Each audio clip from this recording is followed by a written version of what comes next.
Welcome back. Well, this is the final game from the May Games of Berkeley tournament. So I have Seth with me once again. How you doing, Seth? Still doing pretty well. All right, we got a looks like we got a mulligan off the start here from Peter playing Making News on the right. He has that alternate art Making News. Gotta love that one. And he's doing a mulligan. I didn't quite see what his hand was, but he decided it was no good versus Gabe. Yeah, which probably means it didn't have at least 2 eyes. Yeah, against Gabe, I always choose wrong too. Like I'll have a quandary or something, and I'll say, okay, against Gabe, I got to put it on HQ, and then I'll get indexed. Or if I don't do that, if I'm playing a shaper, I'll put on R&D and I'll get siphoned. Yeah, happens every time.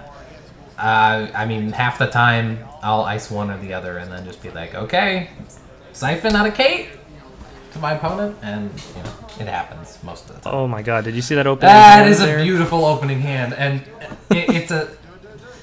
The runner has a nice advantage being able to choose whether to mulligan or not after they know whether the court mulligans. That hand you could get rid of if the court keeps their opening hand, but if they've mulliganed and might draw no ice, 2 account siphons just wins you the game. Straight up. There won't be a game. Right. The opposite, I will sometimes...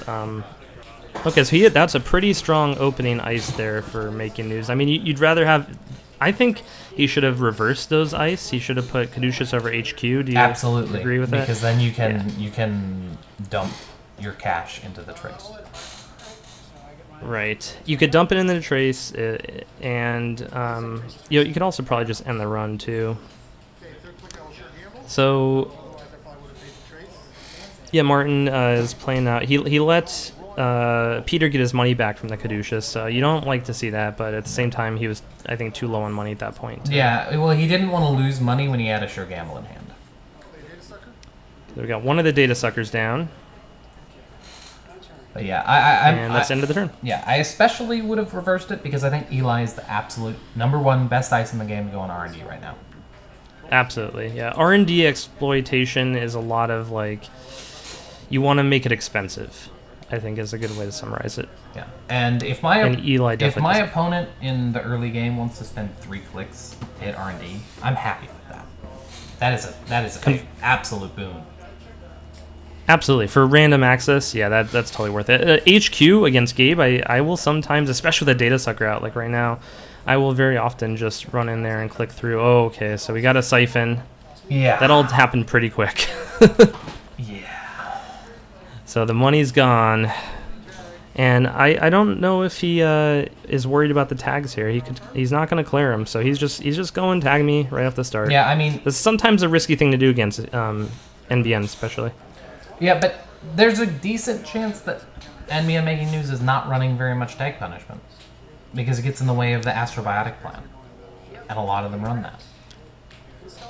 Yeah, at this point, I mean, I know what Peter's deck is, and I'm not sure if Martin did, but if it is the Psychographics variant, then taking tags early like that and keeping them is really going to hurt you in the late game. All that they need is really like 3 or 4 tags, and oh wow, okay, we got a sneak door. Yep, I mean, first click.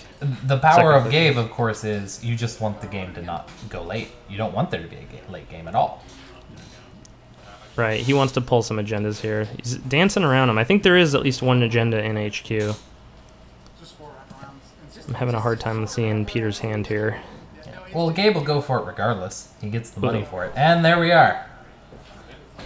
Yeah, so he pays to 4. He was up on money. There's no real risk in doing that yet, in taking that. Yeah, and I mean, I'm pretty sure he knows, as I certainly would, that the second ice on HQ is probably a pop-up window.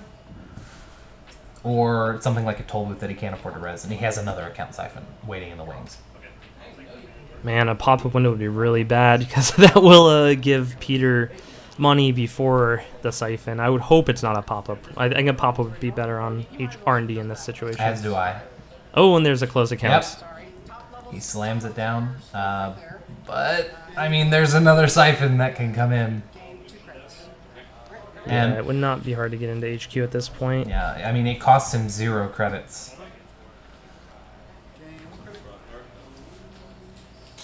And he still has that sneak door out, so I think a sneak door run is warranted here, at least to get Peter to res something. Well, same time, he might be a little bit worried about a rototurret killing his corroder. And now that he's at 4 and he doesn't have a ferry out, and he only runs the one corroder, he can't risk a rototurret.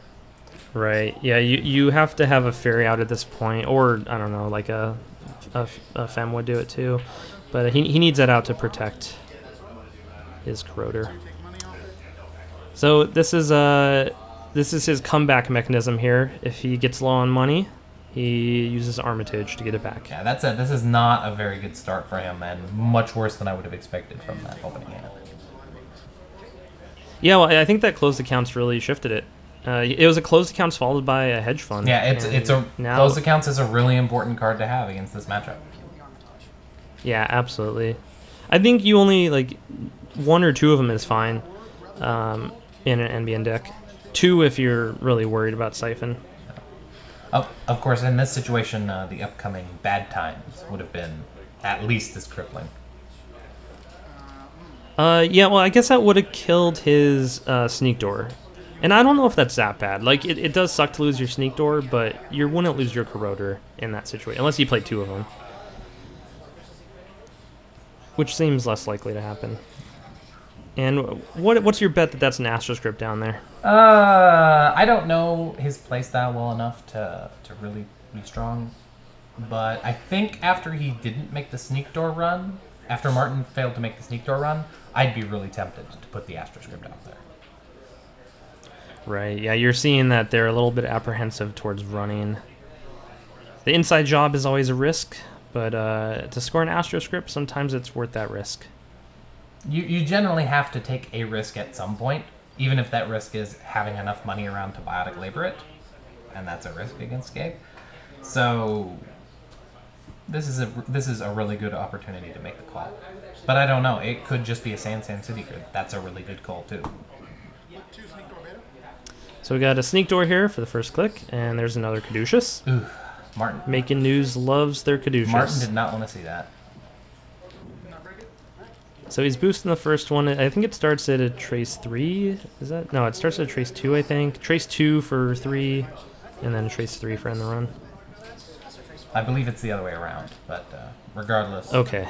There's a 2 and 3 somewhere. Yeah. Regardless, even boosting the Trace to 4, Martin will pay that to get into HQ because he's getting 4 back. Or 3 back. Yeah. Did he take his money back? I feel like maybe here it is coming now. There we go. Yeah.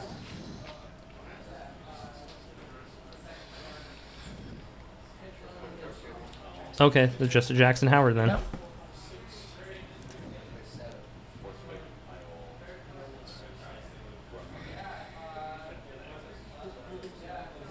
And so with Caduceus out, I don't know what the best option is to get through that. I guess Fem, it's pretty expensive. Fem with a Data Sucker is less expensive. I guess that's the right answer. Well, the right answer is... There isn't a right answer because it's such a great taxing ice. There's just less wrong ones. Yeah, it's hard to Parasite at this point too, just because you're not getting the Data Suckers. Well, he has no MU. Well, he only has the 1 MU free, and you'd really like it for a Fairy right now, rather than Parasite that would have to hang around for a few turns. Right. Yeah, he just doesn't have the... ooh, so that's a private contract. He's letting him keep it. You don't want to kill private contracts. It's never fun. That's why it's a good card. Yeah, the best time to kill that is after they res it and use it in a turn, and then you kill it. You definitely want to kill it at that point. If you let them get the rest of the money off of that, that starts to become really profitable. But even from the corpse perspective, if that happened, you basically just took a turn taking 3 credits. It's not that bad. Yeah, the first turn you're not really making money, and then what's nice about that card, what I like about it, is it's money on demand, and a lot of runners will ignore it. So I used to play with a lot, and I just have that turn where I just resed it and used it 3 times. And then if they ignored it at that point, I knew I had money at a great rate whenever I needed it. So I like that card for that reason. Okay, we got shown a little bit of cards. Nothing surprising there though.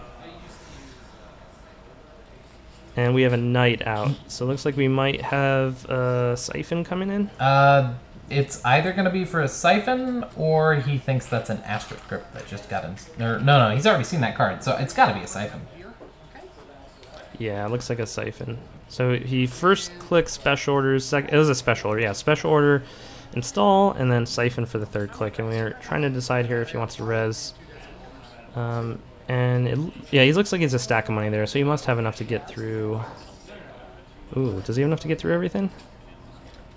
He might only have 5 credits. What was that just got res? Oh, that's a Viper. Yeah, he has enough because he has the data sucker tokens. Yeah. So he pays 2 to get through the Viper. Or no, 4 he's going to have to pay. And then he gets through the Eli with some data suckers. Oh yeah, and so the siphon's not going to work here because he reses the private contracts. Yep. And so he's just going to access another private contracts. And given that he knew the private contracts was on the table, I'm not sure if that was a good play. I think he might... Yeah. I think he might be a little on tilt just from how bad this early game has gone. Right. I mean, I could see you be wanting them to res a private contract, you're just wanting them to lose money. But this sometimes you siphon because you know they're going to be able to spend their money, but you want them to spend the money. But that doesn't look to be what happened because he should have went and killed the private contracts if that was the case. Yeah, because he didn't have the money left over to go kill the private contracts after it was res. So that's not a good play as a result. So he did a same old thing siphon, and I'm not tracking his clicks. I think he did 2 clicks, same old thing. No, he spent his whole turn doing that. So that private contracts is still on the table. Yeah, but he did get money at least now. Yeah, and that's what he was looking for with that account siphon. That was to get his money up rather than the corpse down. Right. Because I mean, when you left them with the active private contracts, you can't really get their credits down. And there's definitely at least one Astroscript in hand. I think he has a Beal in hand too. He has some agendas in hand. So just getting into HQ at this point is probably going to start leaking points. At this point in the game, so much time has passed. I guess he could also have cards in archives, right? Okay, so he special orders and installs Fem. What do you think, that goes over HQ probably? Yeah, probably. He just wants to have unrestricted access. It's his economic engine, and it's his card access. And he knows he's up against Fast Advance, and Fast Advance tends to build up its agendas in hand. And I mean, none of them have been played. So yeah, they're there. Yeah, well, there could be up to 3 in archives because of the active Jackson Howard. But he's probably drawn more than 3 at this point. The game's been going for a while. So he's running on HQ, it looks like. Mm-hmm. And it's deciding. Yeah, so he reses the wraparound, which isn't going to do much at this point, just slow down the economy. And that's important. I mean, it makes HQ cost 1 more credit, and when Gabe's getting 3 credits for running your HQ, making it cost more than that is a valuable thing. Yeah, at this point in the game with the Eli and that wraparound, I think there's not a way to get into HQ at a profit. Maybe outside of a Dirty Laundry would maybe give you a credit or 2. I expect we'll see him try the Sneak Door again, just because with 1 data sucker he can make the Caduceus only cost 2. Right.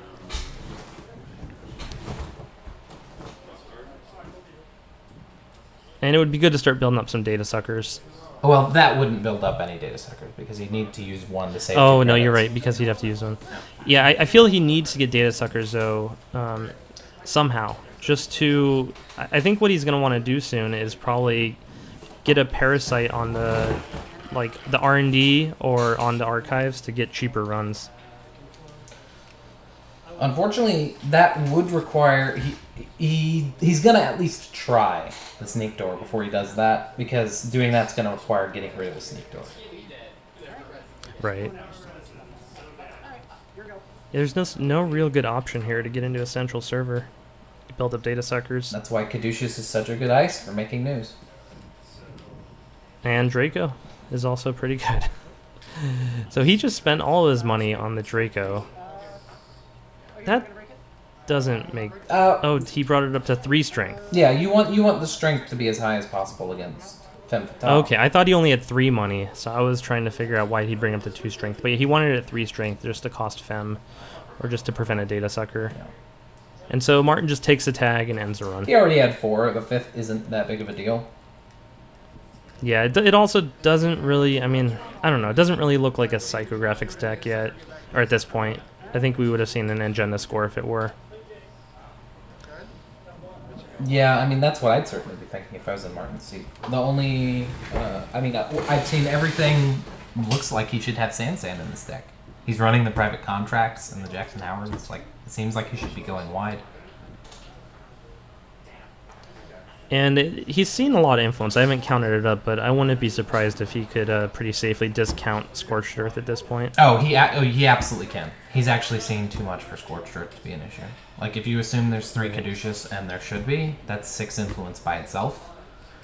Which is already enough to basically discount the Scorched Earth plan. And then maybe another couple Elis, and yeah, you're starting to get up there. Like, there's the possibility of it as a singleton, but I think he respects his opponent a little bit too much to think there's 1 Scorched Earth hanging in there. It's not a good idea for NBN. Alright, so he gets down to that server, and he's deciding if he wants to trash. Yeah, so he trashes you Ash. You always have to trash the Ash. It's never great when there's nothing else in there, but you have to do it. Right, it's gonna come back to bite you if you don't.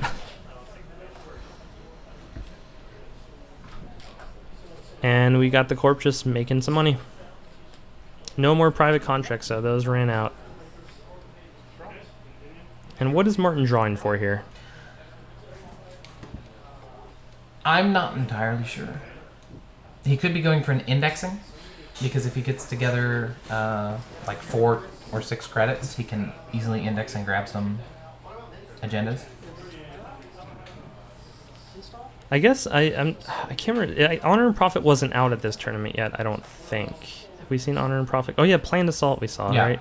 So I'm not sure if he runs it, but I would love to see a legwork at this point. Yeah, it would be a good call, and I think he does run it. Okay, yeah, that would be if he could get into, and he could get into HQ, but a legwork would be pretty great. Okay, so he gets an agenda. Not an exciting one. He gets another agenda. So he gets 2 agendas there, both of the breaking news. That's great though. That really limits NBN. They're gonna have to probably score out 4 agendas now. You know. Yeah, it's helpful.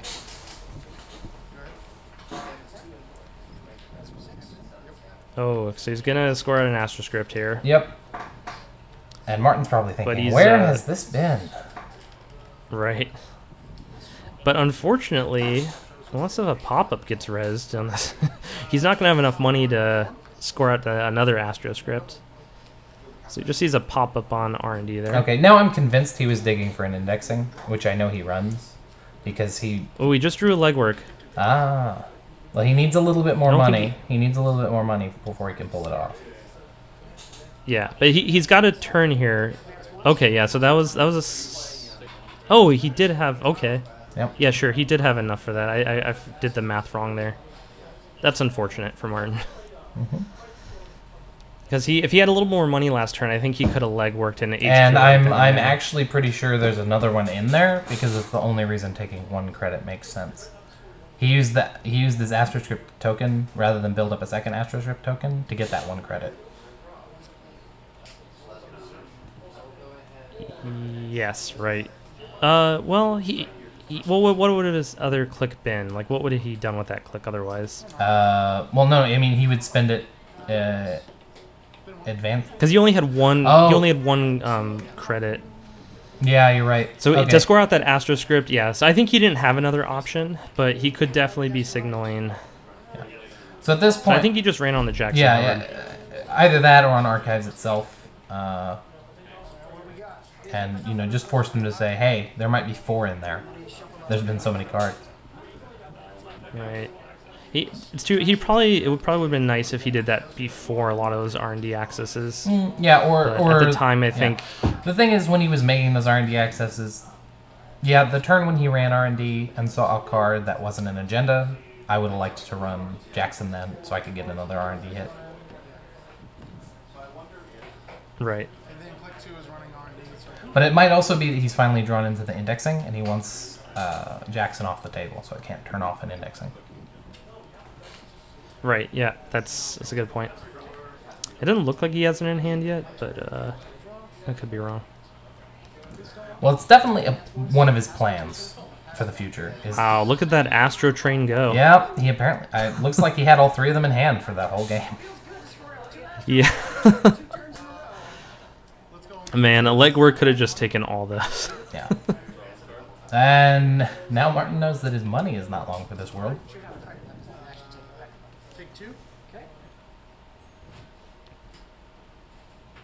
And I think he has a Beal in hand too, so this could be the end of the game here. He doesn't have the money yet. He'll have to take time to get the cash to pay for the psychographics. No, just the Beal. He gets scored out on the SanSan with the Astro. Oh yeah, he's still got that one credit hanging around. That's correct. He might not have a Beal. I saw him draw a Beal earlier, but that might have been one of the cards he threw away. I saw it. So here's the legwork. Yep. So let's hope the Beal is still in there for Martin's sake. Can't quite tell. I would be surprised if it was. I mean, if you're holding 3 Astroscripts, would you really hold a 4th agenda? So he takes the... I don't know. There's maybe an argument. I guess he had to take it. I don't know. There's an argument not to take it there, I guess. He saw closed accounts on top of the stack. He had to take it. Oh, okay. Yeah, you're right. That's it. I completely forgot about that. That's a good point. And he gets closed accounts anyway. He only had 2 money left. It's funny how often I'll close account someone when they have 2 or 3 money. It doesn't seem like a smart thing to do, but if you're, I don't know, at times it makes sense. Well, his opponent is at 6. Like the Astro Train kind of distracted us, but you know, Gabe has managed to Gabe his way back to 6 points. Right. Yeah. Tie ball game here. And no credits on the corpse side of the field. No credits on either side of the field. Yeah. So this is kind of just both of them punching each other a bunch, and now's the recovery round. Yeah. Now, he just needs 2 credits. NBN just needs 2 credits, and then it can score the 3rd NAPD or any of the Beals from its hand. Yes. Yeah, it probably would have been... I think he drew up and he installed the... I think he, instead of installing the Ash there, he probably should have taken another credit. Just because if you top deck any of those agendas, then you just have the game right then and there. And he can't res the Ash yet, because he doesn't have 2 credits. Yeah, I don't think that Ash was a good play. But he knows that R&D is the risky server, so he's, I guess, just preparing. And this is the pop-up. That makes sense. Okay, that makes the Ash... Oh, now he's enough to res the Ash. Yeah. Yeah, that now we're starting to see. And I think that's just going to cost some money. Yeah, that's going to cost more. Well, maybe it'll cost too much money. Because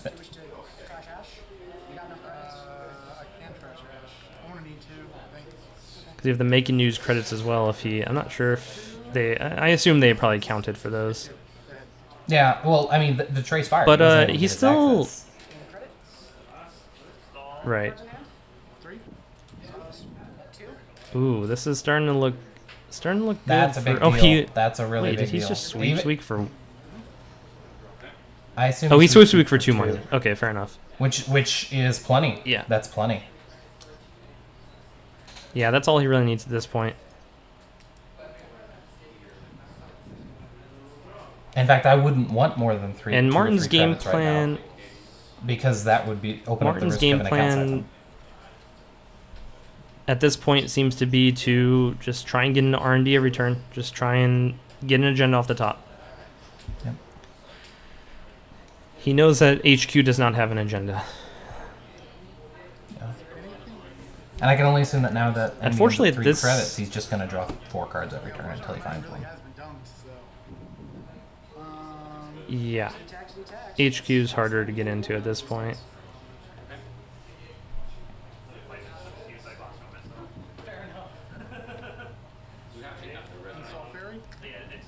And I was going to say, even if Gabe sees the top card of the deck, all that Peter has to do is draw one card, and if it's a 3-2, I think he could score it out of hand. Yep. In fact, if he draws it on anything but his last click, he can score it out of hand. No, anything but... No, it would have to be the first voluntary draw, because he has to install it first. Right. Yeah, then install it, advance, Astro.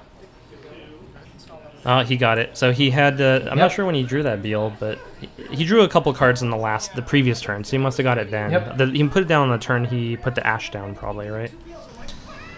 Probably. That's a nice distraction play. Right. Yeah, I mean, keep him out of HQ, because you have your win right there, so put the distraction on R&D. He couldn't even access that turn, so that was a smart play. And if he hadn't had a fairy, he couldn't have accessed the next turn either. Right. Yeah, that was a good game. That was really close. That was a very good game. Surprisingly close, given the Astro Train. Could have definitely gone either. And that Astro Train came together so quickly. That was very entertaining to watch. Yep. That's what NBN does. Yep. And that's what Gabe does too. It just you know, in that case, I think it was just a luck thing at that point, right? It was like whoever drew the agenda first, basically. Yep. When you're at 6 and 6, that's what happens. And that's the end of the game, and this is the end of finally finished up this May tournament. Now I have a bunch of videos from the June tournament to do, so we'll have more of those up on the channel soon. And then after that, we have another tournament in July, right before regionals, and I'm hoping to have a lot of videos from the regionals itself. Yes, so a lot of stuff to look forward to on the channel. Did just find out that Martin and myself are first and second on the wait list for regionals. Oh, great. Okay, so yeah, you two who are maybe not going to get in, and now it looks like you probably will. So that's good news. That's it for now. Do you want to say anything else, Martin, before we shut it down? You mean Seth? Sorry, Seth. I've been saying Martin this whole time. Yeah. Just looking forward to seeing these go up. Looking forward to doing more and hopefully making it to regionals. Cool.